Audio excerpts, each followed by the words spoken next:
Иә, қазір. Сәлеметсіздер ме, түлектер? Бүгін менде кезекті түлегім Шұғыла. Шұғыла, өзіңізді қысқаша таныстырып өтсеңіз, қай қаладансыз, қай мектептенсіз? Мен Жаркент қаласынамын, Алматы облысы Жаркент орта мектебінің оқушысымын. 11-ші класс оқимын. Мен осындай курсқа жазылдым. Таңдау пәнім ағылшын, дүниежүзі тарих. Енді апайдың курсына қатысып, жақсы нәтижеге жеттім. Апайдың курсы енді күшті екен, сіздерге де кеңес беремін. Сізде до қанша болды? До мен 16 жинадым ба, сондай аз жинадым мен негізі. Қазір? Мектепте қазір 35 жинап жатырмын. 35-тен астым. Окей. Мектепте не алдыңыз? Мектепте бір нәрсе дедіңіз? Мен негізі офлайн курсқа барайын деп ойлағам. Мектептің қосымша сабақтары бар түстен кейін. Сол себептен мен онлайн курстар іздеген болатынмын да. Онлайн. Сол кезде видео сабақтарды көрдім. Сол кезде сізді көріп қалдым ютубтан. И подружкам да сізді көріп жүр екен. Сол кезде айтты, осы апай күшті түсіндіреді, соны көрсейші. Еще оңай түсіндіреді, оңай жолмен. Тез жаттап аласың, мен осыдан көріп жүрмін деп. Содан кейін сіздің курсыңызды көрдім. Содан кейін номеріңізге жазып қатыстым. Қатысқаныма өкінбеймін негізі. Күшті барлық сабақтарды түсіндірдіңіз. Сұрақтарымызға да жауап бердіңіз. Қателескен жерлерімізді жөндеп жатырмыз. Сабақтарымыз түсінікті болды. Рахмет. Рахмет, үлкен рахмет, көп-көп. Сізде деңгейіңіз қандай болды? Басында мен басында дым түсінбей кірдім. Дым түсінбей дегенде мен негізі словардан да жоқпын да. Негізі ережелерді көп білмейтінмін. Шынымды айтсам, ағылшынды енді таңдап жатқан уақытта кірдім ғой мен сізге. Енді таңдап, ағылшын таңдаймын. Болды, тез балды өсіру керек, 2 айда, давайте осы курсқа жазылайық, сөйтіп балымды өсіріп алайын тез деп ойладыңыз, Иә. Сол кезде сіздің курсыңызды көрген жақсы оқыпты негізі. Қалай көріп қалдыңыз? Түлекпен сұхбат дегенді қарадыңыз ғой, Иә, түлекпен сұхбат, содан кейін оқушылармен сұхбатыңызды көрдім да, видео сабақтарыңызды көрдім, тест талдауларыңызды көрдім, инстаграмыңызды көрдім, барлығын көріп, содан жаздым ғой сізге. Түсіндім. Сізде андай не болған жоқ па, күмән онлайн болғаннан кейін может алдап кетеді, там, или ата-анаңыз сенбей, Шұғыла, может сен ертең ақша беремін, сосын жоқ кетеді деген сияқты нәрсе болған жоқ па вообще в целом? Негізі онлайн нәрселерге мен сенбейтінмін да, онлайн мен нетпеймін деп. Содан кейін мен енді уақытым не болды да, жоқ болғаннан кейін мен онлайн оқығым келді. И сіздің курстарыңыздың несін көрдім. Отзывтары да күшті болды. И ешқандай жаман комментарий көрген жоқпын да. Содан кейін мен сізге сендім. Сенгенім де жақсы болыпты. Бірақ барлығы жақсы болып. Сеніп келіп, и жақсы бал қоса алдыңыз, Молодец. Так, потом, осы уақытқа дейін курсқа бардыңыз ба вообще ағылшыннан? Мен негізі барғам, бұрындары барып жүрдім. Бірақ ол кезде енді барып, бармай, содан кейін біз ол кезде словарь жаттадық, содан ұмытылып кетеді да. Мен содан кейін ағылшын таңдаймын деп ойлап жүрген жоқ болғам ғой. Содан ағылшын таңдайтын болдым. Содан сіздің курсыңызға қатыстым. Все, окей, түсінікті. Кстати, подругаңыз қарап жүрген, сізге айтты? Иә, қарап жүрген, маған айтты. Содан кейін мен де қарап көрейін деп, мен де сіздің видеоларыңызды қарап көрдім. И ютубтан да сіз менен шығатынсыз, мен сіздікін көретін. Содан кейін маған тоже подругам айтты да, осы кісінікін көрсеңші, күшті түсіндіреді, видео сабақтары да күшті деп. Содан кейін мен көрдім, видео сабақтарыңыздың барлығын көріп шықтым, ютубтан барлығы күшті, түсінікті. Сол себептен қатыстым. Түсінікті. Қазір онлайн басқа курстарға барасыз ба, басқа сабақтар? И вообще в целом, негізінен? Жоқ, қазір ешқандай сабақтарға қосымша барып жүрген жоқпын. Қазір мен өзім дайындалып жатырмын. Кітаптардан, өзім қосымша. И мектепте дайындайды бізді. Түстен кейін шақырып. Иә, соған барып жатырмын. Молодец. Главное, бір сабағыңызды полностью бітірдіңіз. Сізде өзі 3 қана сабақ қалды, 2 тарих, 1 математика сауаттылық, Оқу сауаттылығын сояқта оқимыз ғой енді. Иә, ол қиын емес, получается, да? 3 қана сабағыңыз қалды, то главное, бір сабағыңызға уверенсіз. 2 айдың ішінде 100%. Да. Молодец. Так, сосын, кстати, сұрағым, ата-анаңыз қарсы болған жоқ па? Мүлдем тарапынан жоқ, қымбат или там курстарға онлайн бармай ақ қой. Неше түрлі айтады ғой, жоқ, біз төлемейміз. Ешнәрсе айтқан жоқ, жоқ, ондай. Өзің қатысқың келсе қатыс, сеніп тұрсаң қатыс, нәтиже шығара алатынына сенімді болсаң қатыс деді. Біз сені ұстамаймыз деп айтты. Содан кейін мен сіздікіне қатыстым, иә. Ешқандай қарсылық жоқ болды ата-ана тарапынан. Окей. Просто кейбіреулердің ата-аналарына тарапынан қарсы да, өздері барғысы келеді, бірақ ата-аналары либо төлегісі келмейді, либо там сенбейді или сондай да, ата-анасы тарапынан қарсылық болып жатады көбінесе сөйтіп. Көбінесе дегенде солай. Мен нәтижеге жетемін деп сөйтіп нетіп айтып қатыстым ғой еще. Осы курсқа қатыссам нәтижеге жетемін деп сөйтіп. Түсіндім. Енді онлайн оқудың қандай қиыншылықтары бар? Өзіңіз онлайн іздеген кез, не үшін онлайн іздедіңіз, неге офлайн емес? Біріншіден, екіншіден онлайн, айта қойыңыз. Менде негізі уақыт тапшылық болды да. Үйде еще менің сестренкаларым бар дегенде ше. Олар садикке барған кезде мен сабағымды оқып алғым келді. Әйтпесе олар келсе мен сабақ оқи алмаймын, мен ойым бөлініп кетеді. И мектепте қосымшам болады да. Ал неге қосымшадан қайтқан кезде қараңғы болып кетеді ғой. Еще біз Жаркент жақта болады, қалада болады қосымша. Сол себептен онлайн курс деген болатын. Сол кезде неттім ғой. Сізді таптым. Иә, рахмет. Осылай сенген үшін молодец, прогресс көрсетіп, сабақтарға барынша қалмай, активно қатысып, белсенді қатысып, иә? Егер де белсенді қатысып, сабақ қатыспай, в общем, сабақ қатыспасаңыз, бұндай болмайтын еді, кейбіреулер бар, просто тупо курста сатылады да, сабаққа кірмейтіндер бар, иә? Ой, өзімен өзі бал қосыла береді, шығар, болды, гарантия бар, дейді, жатады. Өзін басып түсе салатындай бәрі. Ойнатқан алқалатындай да, сондай неше түрлі адамдар бар, просто вообще целом неше түрлі көрдік қой, онлайнда беріп келе жатқалы қаншама адамдардың түрлері бар, да. Вот, молодец. Енді сабақтың форматын айтып кетсеңіз, сізге ұнады ма? Ұнаған енді көрініп тұр, өйткені прогресс, кез келген адам прогресс көрсете алса, түсінсе тақырыптарды ұнайды ғой кез келген адамға, да? Сабақтар айта берейін бе? Айта беріңіз. Сабақтар негізі зуммен өтілді бізге, өте түсінікті болды. Сұрақтарымызды қоя алдық, апайымызды сұрақтарымыздың барлығына жауап берді. Барлық сұрақтарды жауап беріп отыр. Сұрақтарың бар ма деп сұрайды сабақтың басында. Түсінбей қалған жерлерімізді сұрап отырдық. Содан кейін WhatsApp-тан группа ашып қойдық. Сол группада барлығымыз оқушылармен бір-бірімізден сұрап сөйтіп нетіп отырдық. Біздің группаның оқушылары да негізі активный болды. Сұрақ қойып барлығы. Иә, бәрі бір-бірінен қалмайды, зерек оқушылар болды ғой. Иә. Негізінен онлайн оқушының бір жақсы жері, мысалға, мен сіздерді таппаймын, сіздер мені табасыздар ғой. ОБТ ағылшын деп ютубқа жазасыздар, ұнатасыздар, келесіздер, жазылып, сосын ұнатқан адамына келгеннен кейін адамдар өз үшін оқығысы келеді ғой, да?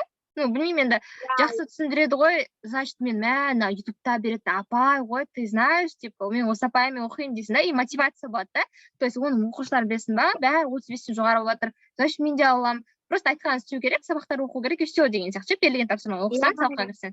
Сол себептен. Иә, еще біздің группаның оқушылары жоғары бал алған сайын, осыларға өткен, маған да өтіп жатыр ғой, мен неге оларға жете алмаймын деген сияқты сондай болады екен. Содан кейін видео сабақтарды қайтадан көріп, қатемді, иә, сөйттім мен негізі. Неге мен оларға жете алмай жатырмын деп басында. Содан кейін мен видеоларды көріп, барлығын толық көріп, тесттерді орындап, сөйтіп неттім, нәтижеге жеттім деп ойлаймын. Иә, қайта сізге мотивация болды ғой, олар жоғары алған сайын, о, мына қыз 35-тен асып жатыр, давай, шола менде ас, давай деп ше, иә? Значит, менде де болады деген сияқты, өзім үйде оқиын деп барынша, да? Иә. Бір жағынан біздің сыныпта да қыздар ағылшын таңдаған бір-екі қыз болған ғой. Сол бір қыз жақсы көрсеткіш жинап жатыр да, ол енді Қытайдан оқып келген қыз ғой. Ол басынан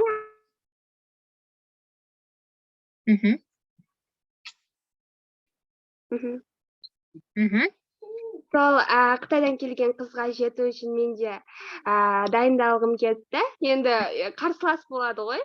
менде жеткім келді сол қызға. Ол қыз ағылшын тілін жақсы меңгерген болды да, Қытайда жақсы меңгеріп үйреніп келгендіктен емін еркін сөйлейді, ойын емін еркін жеткізе алады.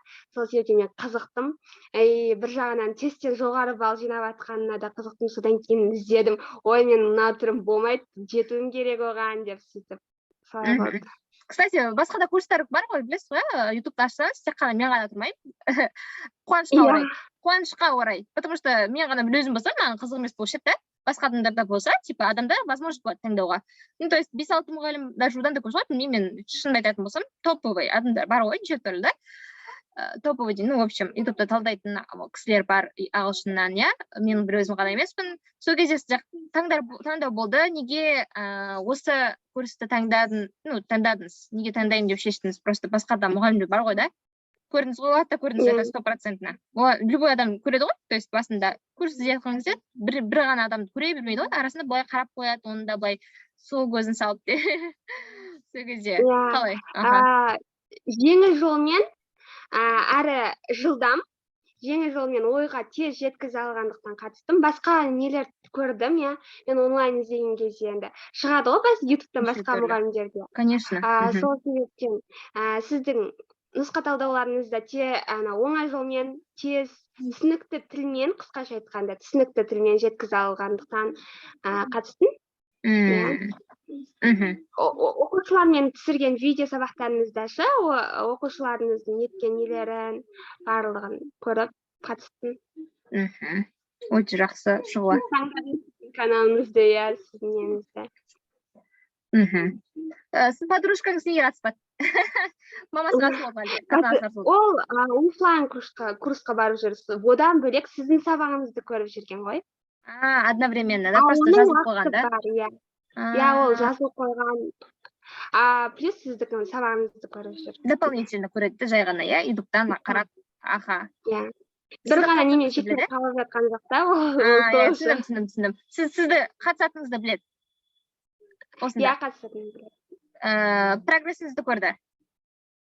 Прогрессімді, иә. Ол да жақсы жинап жатыр, менімен бірдей. Бірдей жинап жатыр. Все, окей. Молодец. Молодец. Ютубта каналда бүкіл видеосын өшіріп тастаған дейді. Ну, өтірік айтамын, шутка ғой. Иә, өте жақсы, молодец. Так, Шұғыла. Қандай да бір айтатын нәрселеріңіз болса, қосып айтып кетсеңіз болады, кстати. Дополнительно кеңестеріңіз болса, өзіңізбен жасты алдағы уақыттағы түлектерге ашып. Онлайн курс іздеп жатқан түлектерге айтарым. Сомненияларыңыз болса, если курсқа жазылуларыңызға кеңес беремін. Негізі курс өте жақсы түсіндірілді, маған ұнады, өз басыма ұнады. Енді сіздердің ойларыңызда сомнение болса, енді қатысыңыздар, көріңіздер, күшті түсіндіріледі. Басқа да негізі видео сабақтардан да көріп жүрген шығарсыздар, апайды жақсы түсіндіретін. Мен сол видео сабақтардан көріп, апайды бірінші көріп, нұсқа талдауларын көріп қатыстым. Ал видео апайдың курсына жазылсан, вообще жақсы түсіндіреді екен, вообще видео сабақтар, вообще. Еще саған видео сабақтар жібереді, зуммен өтесің, WhatsApp-та чат бар, апай сұрақ қояды саған, сен апайға сұрақ қоясың, жақсы негізі. Группамен қатыссаңдар вообще күшті. Таласып оқисыңдар дегендей. Иә, жарысып, таласып, ең бірінші боламын деп барынша ұмтылады ғой, да? Всегда бәрін түсінеміз. Мектепте де бәрі жақта да бірінші болғымыз келеді бәріміз, иә? Қалып қойғымыз келмейді біреуден. Иә, артында қалғымыз келмейді, сол үшін барынша тырысасың. Группамен де қызық, мне кажется, да? Әркім әртүрлі ғой енді. Кейбіреуіне жеке ұнайды, кейбіреуіне группамен ұнайды. Негізінен группамен оқығанның қызықшылығы деймін, да? Артта қалып қоймайсың, сұрақ болса қоясың, группамен общение ұстайсың. Иә. Сол. Сен қоймаған сұрақты басқа да оқушылар қоюы мүмкін. Иә. Сен ойыңа келмеген сұрақты басқа оқушылар қояды. Соның жауабына иә деп біліп жатасың да? Сен ойыңа келмеген сұрақ басқа оқушылардың ойына келеді дегенде. Немесе біреу қателесіп жатса, қатесін жөндесек, осындай екен ғой деп шені жаттығулар жасайсыздар ғой сіздер. Нұсқа талдадыңыздар, қаншама жаттығулар жасадыңыздар ғой. Сол кезде мысалы пассив войсқа айналдыру, indirect direct speechке айналдыру деген, помните? Біреу айтады Иә, да, иә. қателеспесеңіз, yesterday емес, previous day болғанда, the previous day болады екен ғой, да, там деген сияқты ше. Иә. Сосын барып есіңізге қалады да, біреудің қателескенін өзіңіз сразу тарс етпей қалады. Немесе сіз қателессеңіз, біреулер ойлайды да, сосын былай осындай болады ғой деген сияқты айтып жібереді. Или сіз наоборот айтып жібересіз, сосын барып деп олар түсініп, бір-бірімізге түсіндіріп, мына сұрақ қалай болады деген сияқты ше. Да, әсіресе нұсқатауда әртүрлі тақырыптар болған кезде осындай еді ғой. Помните, ана беседа бар еді ғой, анау екеуімен де қолданатын ше, гибридше деп ше.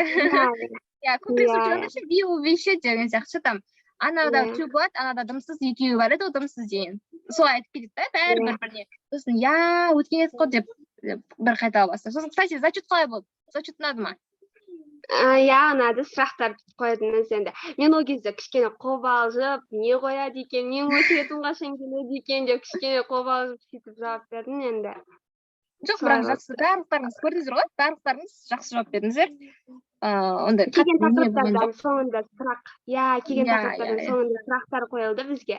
Сол сұрақтарға жауап беріп, солай болды соңында. Соңғы сабағымыз солай болды. Апай бізді тексерді, соңғы сабақта барлық сұрақтарды қойып. Бүкіл өткен нәрселерді езінші.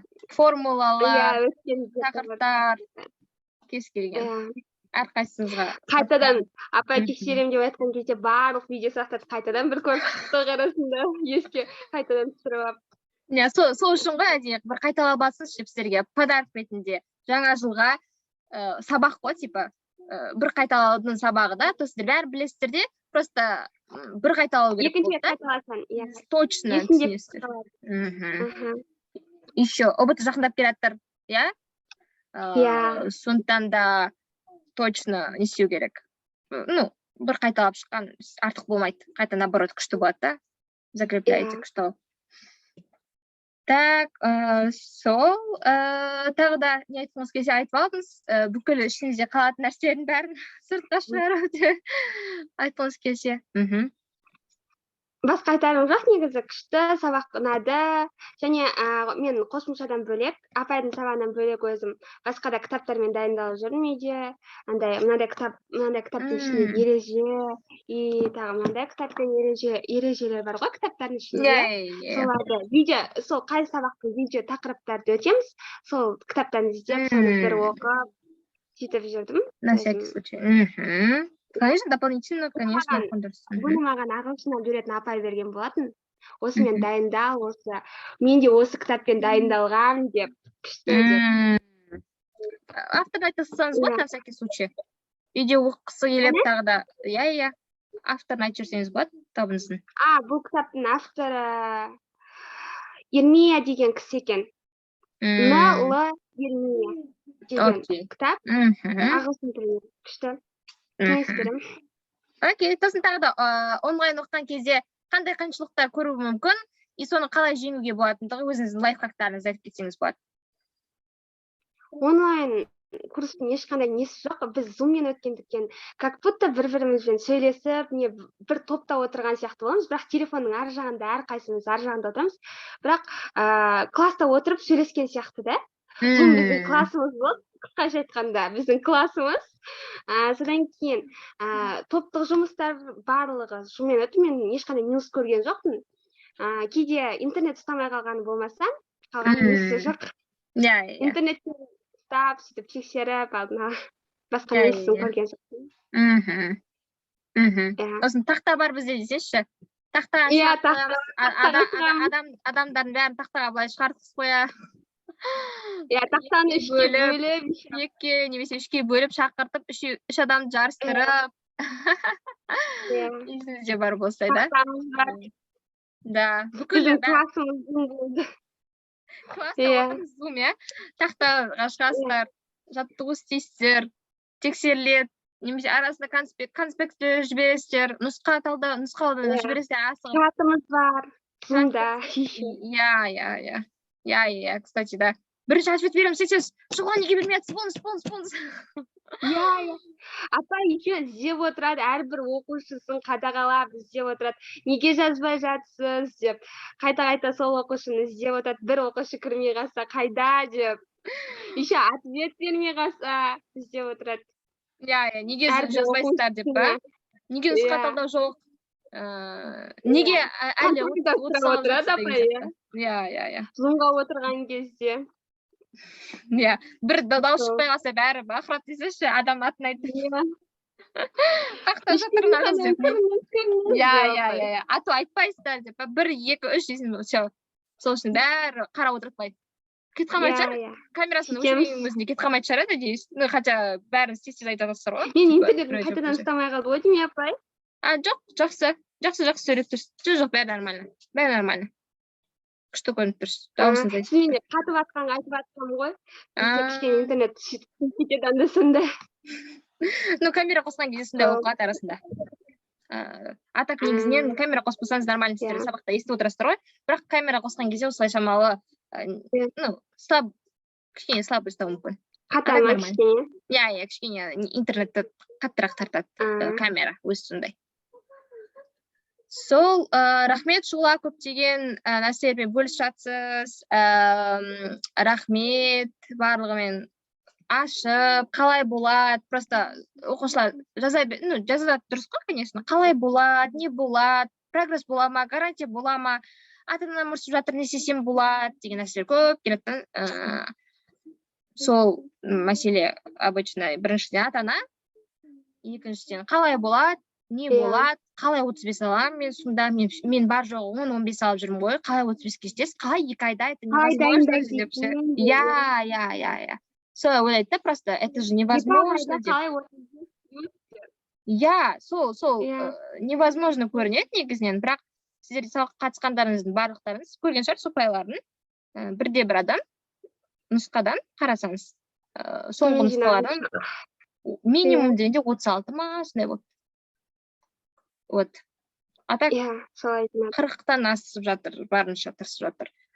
Так что, білмеймін, өзім де айтамын, что за волшебство деп. Ну, это реально сондай нәрсе, просто, ну, оқисыз и все. Техникаларын айтамыз. Білмеймін, өзім қалай болатын, әйтеуір бәрінен шығарып жатыр. Не болса да. Соған қуаныштымын, главное. Вот. Если что, Шұғыла, қандай мамандыққа түсейін жатсыз, қай қалаға? Қай қалаға түскіңіз келеді? Мен Алматы қаласына Иньязға түсем ба деп отырмын, ағылшын тілінен переводчик. И қытай тілін қосымша таңдайын деп жатырмын. Бұйырса енді. Өте керемет. Конечно, неге бұйырмасқа? Өзіңіз осындай талапты ізденіп тұрсаңыз, оқысаңыз, интернеттен қарап, былайда онлайн курстарға қатысыңыз, мықты.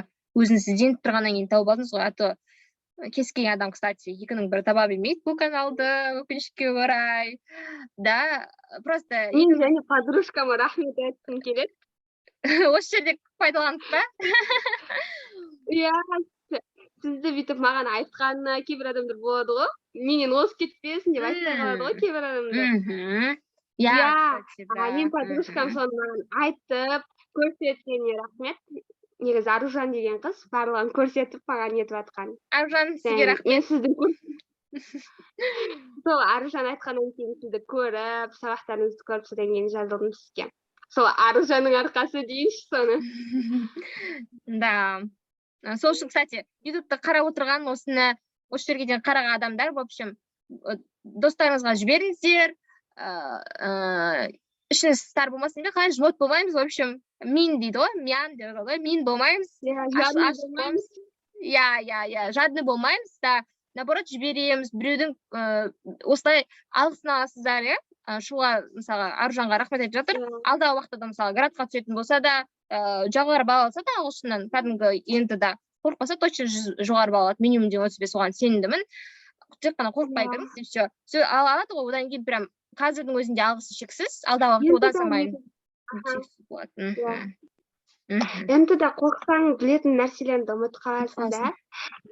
Мысалы, толқып қалай болады екен, не болады екен, мен қазір кірсем білмей қалған сұрақтарым келсе не болады деп. Сондай барлық адамда болады ғой негізі. Иә. Қорықпай, мен білетін сұрақтар келеді деп, көңіл күйіңді көтеріп, сөйтіп жүрсең, бар нәтижеге жетеді екенсің. Негізі мен басында ағылшыннан аз балл жинап жүрдім де. сол кезде мен настроением түсіп кетеді, неге мен оқимын, жазамын, неге маған сол сұрақтарым келмейді деп. Содан кейін мен дайындаламын, келеді маған дайындалған сұрақтарым деп өзім нетіп барлығын дайындалып көбірек оқыдым мен еще. Сол сұрақтарым келсе екен деп тестке кірген кезде настроением күшті болып кіріп, болды, жинаймын осы алып деп, сосын кіріп нәтижеге жетіп жатырмын. Тек позитивный болу керек. Бәріне позитивно қарау керек. Иә, позитивный. Өзіңді жеп салмауың керексің да, кірген кезде Иә. Енді точно шұғыла, енді бәрін білем деп кіресіз. Ағылшын, мне кажется, енді осыдан кейін қайдам бәрін білмеймін деп кіру деген невозможно сияқты просто, иә. Осы жолы уверенный болып ағылшында от души шық етіп ашасыз, шық етпеге тұстайсыз, да. Бірақ кішкене қатты асығыс болмаңыз. Главное, білсеңіз де бір тексеріп алыңыз, иә. Кейде берілген дұрыстап оқымай қате кетіп қалуы мүмкін. Менің өзім кейде асығып кеткен кезде байқамай қаласың ғой. Сол сияқты болып қалмасын, главное. Кейде нот деген сөздің өзі оқымай қаламыз ғой, байқамай қаламыз ғой. Иә. Сол үшін главное қорықпау, бәрін білесіз деп кіру. Екіншісі сол мұқият болу. Қалған бәрін білесіз, все. Ну, то есть, қалғандарын бәрін дәл осылай жасайтын болсаңыз, минимум дегенде 35 аласыз, это точно. Тақырыптардың бәрін білесіз, иә, грамматиканың бәрін өттіңіз, керек нәрселердің бәрін білесіз, 35-ке. Так что минимум осындай болады. Ну, то есть, қорықпасаңыз болды только, окей? Иә.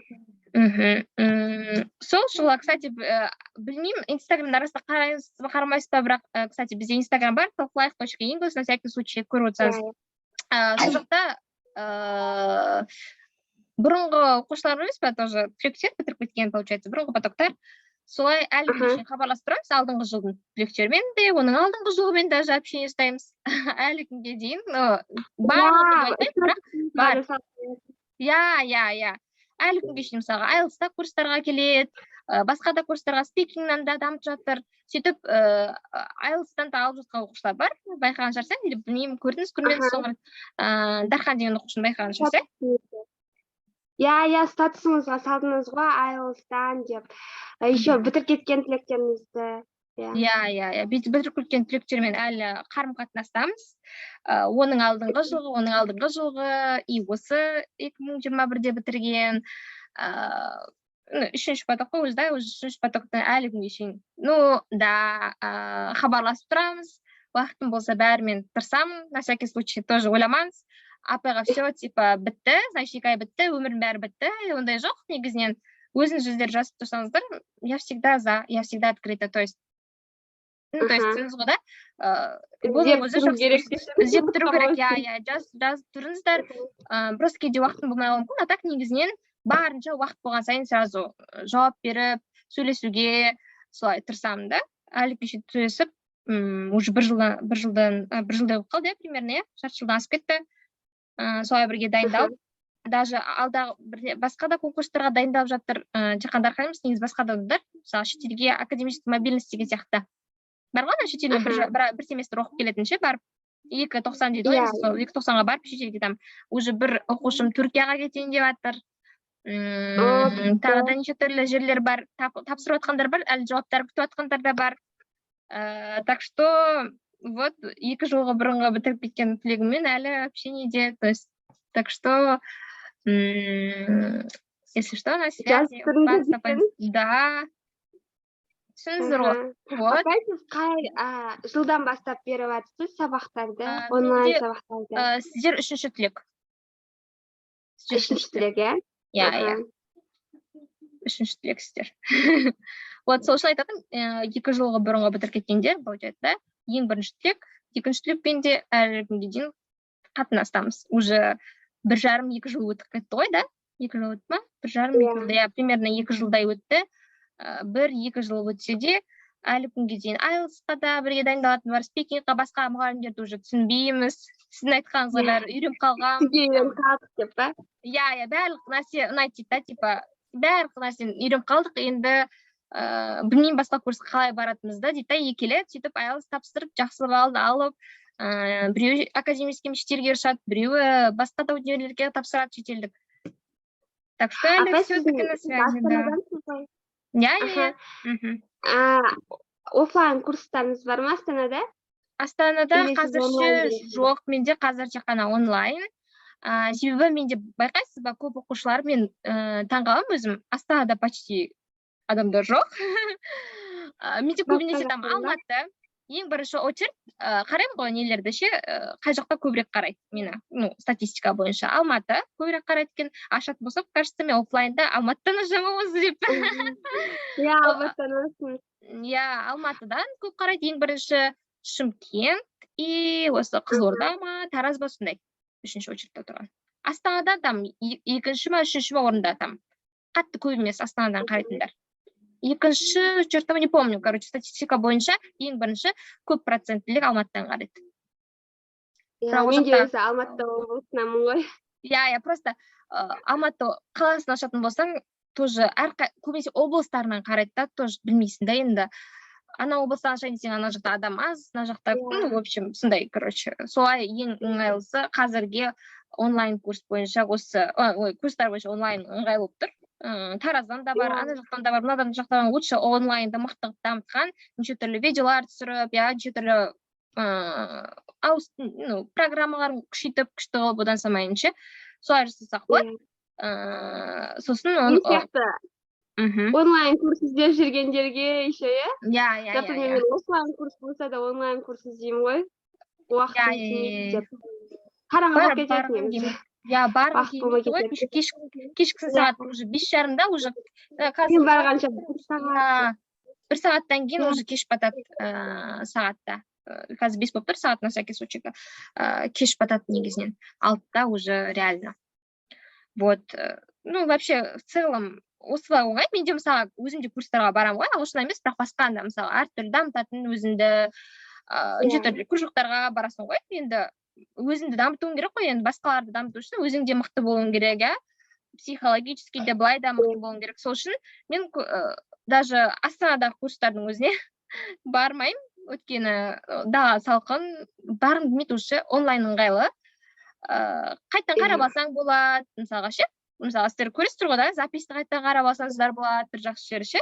Түсінбей қаласыз, кейде барлық 100% түсіну мүмкін емес қой, арасында түсінбей қалуы мүмкін, или ұмытып қалуы мүмкін, ұмытып қалған кезде сразу аласың да, сразу қайталай саласың да, оңай да. Мысалы, оффлайн курсқа барсаң, бір рет түсіндіреді да, сен оны былай, апай, мен мына жерге камера қойып қояйыншы деп айтсаң, тоже ыңғайсыз ғой да, басқа жерлерге. Сол кезде тяжко, қиындығы осындай. Мысалы, онлайн болса, былай запись жасайды да, соны мысалы бір рет түсінбей қалатын болсам, или қайттан бір қайталап алайыншы, ұмытып қалдым ау дейсің, бір қайталап аласың да, өзің үшін қайттан бір рет ше. Ну, в общем, осы жерінен ыңғайлы. Сосын үйде любой жерде аласың да, жатып та оқисың, тұрып та оқисың, жазып аласың, короче, бәрі жағынан ыңғайлы. Кітапты да былай көрсете салады, иә. Мысалы, ана жерде тұратын болса, кітапты қалай көрсетеді, кітапты болса ыңғайсыз, там, иә. Оның бәрін распечатка, там, көріне ма, ол дұрыс көрінбей ма, да, сапалы. Ну, в общем, бар жағынан еще там вирустар қаншама, коронавирус әлі күнге дейін өкінішке орай. Иә. Бессимптомныйдың өзі қаншама естіп жатасың ғой, туысқандардың болсын, не болсын, ойбай, да, больницаға жатып шықтың ба деп сөйтіп. Честно, осы жақында ғана естідік, бірақ бірімізбен бармайсың үйіне, бірақ естіп жатасың ше, ойбай деп, солай неше түрлі. Так что қазір онлайн тыныш десең. Онлайн тыныш, ыңғайлы. Только былай камераны қосын, просто не болу керек та, концентрацияны аударып отыру керек былай. Мысалы, сен концентрацияны аудармайтын болсаң, класстың өзінде ұйықтап отыратындарға көздерін ашып айту керек, иә? Мысалы, сабақта отырасың, тақтаға түсіндіріп жатады, мұғалім. Сен былай қарап отырасың, вроде қарап отырсың, ойың басқа жақта. Иә. Ондай болады ғой, айтшы. Даже кейде мен универге барсам, кейде мысалы, ойнау, там, не істеп жатыр екен, ананы бүйтіп екен, сөйтіп екен, ойлап кетесің ғой, басқа әртүрлі нәрсе миыңа келеді ғой. Мән не болып кетті, ана там деп ойлап жатасың, миың ана түсіндіріп жатады. Ну, то есть, онда онлайнда концентрация, офлайнда да концентрация бірдей деп ойлаймын. Ну, то есть, онлайн, офлайн отырсаң, сізде басқа нәрсе ойлай аласыз ғой. Мысалы, класста 10 адам отырса, соның 4-еуі ма, 3-еуі ма тірі отыр, кәдімгідей ашып отыр. Қалған бәрі басқа нәрсе ойлап отырады ғой, да, айтыңызшы. Ну, то есть, ондағы дым ойлайды, типа, все, мен офлайн бармасам, мен бәрі ойым басқа жаққа кетіп қалады. Офлайн барсаңыз да басқа жақта болады ойыңыз. Точно. Ну, то есть, өз-өзінің миын ұстай алмайтын адам, онлайн ұстай алмаса, офлайн ұстайды деп айта алмаймын, точно. Да, Иә, дұрыс қой, да? онлайнда, офлайнда. Иә, разница жоқ. Самый главный зейінің болса болды. Зейін болса болды. Иә. Ана жақта онлайнда болмаса, офлайнда болады деген ондай понятие жоқ вообще негізінен. Ойынның бәрі бұзыла береді ғой любой уақытта, иә, офлайн болсын, Артқа жаққа онлайн кетіп болсын. қалады. Иә, дұрыс қой, да? Иә. Мектепте отырып түсінбейтіндер бар ғой. Мектепте отырып сабаққа кіреді, геометрияға кіреді, геометрияда не оқыдың десе білмей шығады. Или там ағылшынға кіреді, не оқыдың десе қандай ережесіндер түсінбей шығады, да? Иә, то есть қандай ол тақырып нормально. өтіп келетіндер Иә, бар ғой. қандай тақырып өттік? Бүгін өттік па не бүгін тақырып деп ше. Кеше өтіп па не ол тақырыпты. Иә. Все, контрольный аламыз. Отырыңдар деп контрольный алатын болса, қойштан өтіп кеттік па не деген сияқты ше. Да, түсіндіңіз ғой, да? Ну, в общем, онлайндағы зейін, офлайнда да зейін ашылмаса, в общем, біреуінде ашылмаса, екіншісінде ашылады деген қайдам. Түсінбеймін, ондай қатыспайтын адамдар түсінбеймін онлайн курстарға. Вообще, без понятия, вот, честно. Хотя, записьті қарап аласыздар, неңіз жоқ болса қалай, зейініңіз жоқ болса, записьті қарап аласыздар, то. Иә? Ал сіз офлайн курста. Қарауға мүмкіндік болады. Иә. Офлайн курста, мысалы, сіз барасыз, записьті қарап алмайсыз ғой? Ну, то есть, кейбір қайта сұрай алмайсың ғой. қайта сұрай алмайсың, иә, ұмытып қалсаң, или зейінің ауып кетсе. Ана жақта, мына жерді пропустила, все, значит, мен қазір сабақ бітеді, сразу қарап алсам, осы жерге деген сияқты. Наоборот, позднее, да. Вот, ең күшті айтылған сұхбаттағы нәрсе онлайн мен офлайн курста айырмашылықтары и не үшін онлайн лучше деген версия. Да? Так что дұрыстап ойлаңыздар, онлайн дегенге сенбей, немесе там зейінім жоқ деген адамда, значит, сізде офлайнда да зейін жоқ болады. Так что олай айтпаңыздар. Иә, сену керек, бірінші содан кейін мақсат қою керек, зейінің болу керек. Желание болу керек, 35 плюс дегенге. Желание болса болады дальше. Любой желаниесі ашып тұрған адамды дәл қазір көріп отқан, любойын 35 плюске жеткізбеймін. Любой, даже сізде бигинер болса. Кстати, бізде бигинер бар, келген видеода қарасаңыздар, 35 плюс аған. Иә, көрдіңіз ба, білмеймін, ютубта болды. Сосын соңғы рет осы потокта Инстаграмға да, ютубқа да шығарам болатын. И потом Инстаграмда өшіріп жатыр, новыйдан аштым ғой парақшаны. Ал ютубта бар, бигинермен 35 плюс деген. Екіншіден, 35 емес, рекордты жаңартты ғой бигинермен. 39 жинады бигинермен келіп, 10 ба, 12 балмен ба, 39-ға дейін жетті. Бар, біздің потокта, осы потокта сіздің потогыңызда бар. Осы потокта тоже шок болды, да, есімі, сейчас айтам. Қателеспесем, Дана ма, Аягөз ба? Дана или Аягөз, екеуін біреу. Дана, кажется, переинтермитін ба, не помню. Или Аягөз, кажется, да, Аягөз, вот, Аягөзбен, да, точно помню, Аягөзбен бигинермен 39-ға жетті. Почти 40. Алтын айт тоже активный болды, иә? Иә, бізде бәрі активный болды, бәрі кірді, айтты, ол 40, жеткен 44. 42-44.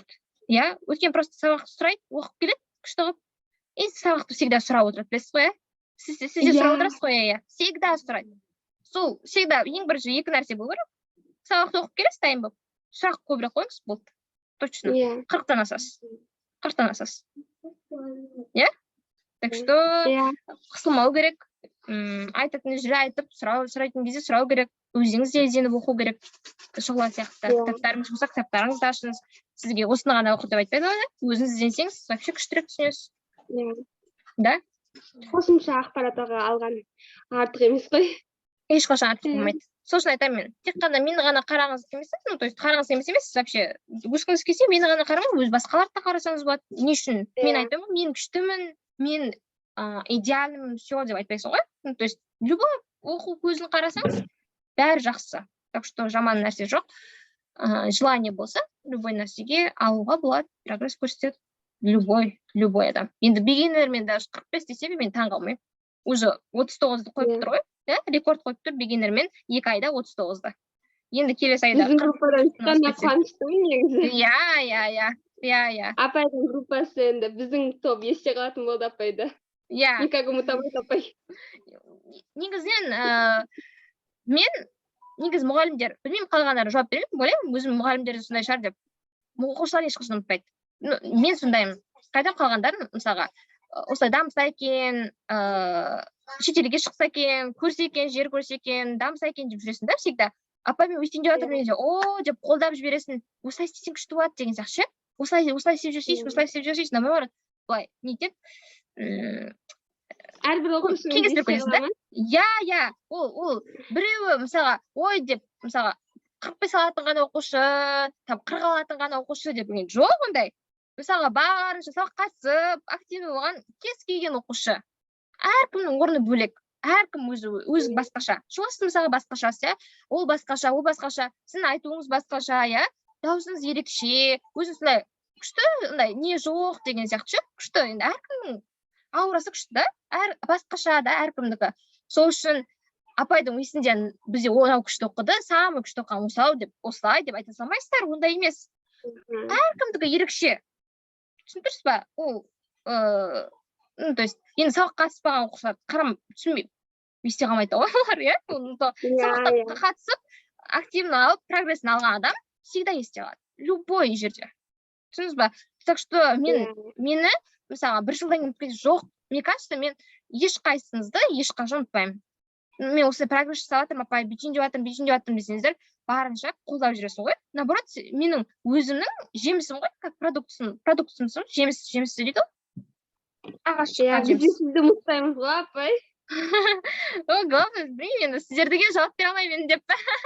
Кейбіреу ұмытып кетеді, кейбіреу ұмытпайды. Просто әркім әртүрлі да, кейбіреу ұмытып кетеді, вообще сұрамайды. Кстати, деп, білмеймін, оны көре ма, көрмеймін, если что, видеоны көріп қалған потоктан ең бірінші потогымда 40-тың 38-ін алған оқушым бар. 38-39 алып атқандар бар болды, 40-тың. Солай тұра, әлі күнге шейін бір рет жазбады. Енді видеоны көрсеңіз апайға деп айтып қою керек қой. Барынша от души оқыттым. Енді оны ғана емес, бәрін барынша оқисың ғой. Солай алды, жоқ вообще. Кейбіреулер бар, 35 алған, 34 алған, 40-ның оның өзі жақсы ғой. Қаншама алған бар ғой. Сол 35, 36, 34, 33, 30-дан жоғары қандай болсымасын, алғанда олар жазып тұрады да. Именно ең жоғарғы, барынша сіңіріп, бәрін айтып, күшті қылып жүрген оқушыларын жазбайды, такая, what?